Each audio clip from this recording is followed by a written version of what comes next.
मैं छठी कक्षा में आई थी। शरारती तो थी ही, लेकिन पूरे घर की लाडली भी थी। कोई कभी डांटता भी नहीं था। पर इस साइकिल के चक्कर में एक थप्पड़ लगाया था पापा ने। हुआ यूं था, मैं लड़कों की तरह ही रहती थी, वैसे ही कपड़े पहनती, अपने भाई से बहुत प्रभावित थी।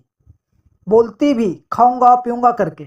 इसलिए गली भर में उधम मचाते, घूमना फिरना, बाहर के काम भाग भाग के करना आदत सी थी मेरी।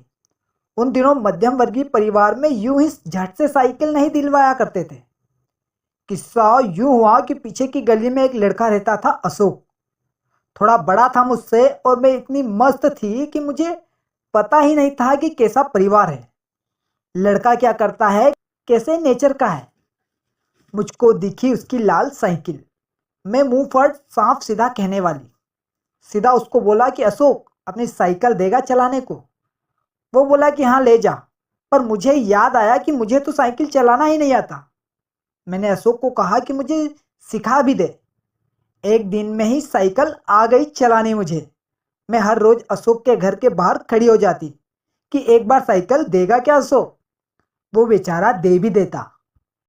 एक दिन पापा ने मुझे देख लिया और उन्होंने बुला के साफ मना कर दिया कि तुम्हारी साइकिल आ जाएगी, तुम आगे से अशोक की साइकिल नहीं मांगोगी।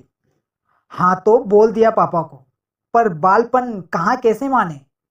अगले दिन दीदी ने कोई दवाई लेने को बोला। मैं पहले सीधा अशोक के घर गई और उससे साइकिल मांगकर चल दी बाजार। और थोड़ा चलते ही अल्लाह खैर करे पापा आ रहे सामने से। मेरा मुंह सफ़ेद पड़ गया।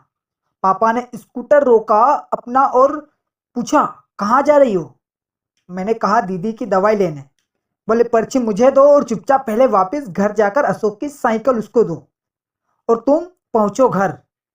मैं साइकिल वापस कर पहुंची, तभी पापा आ गए और मुझे बुलाया अपने पास और समझाया और एक थप्पड़ भी लगाया।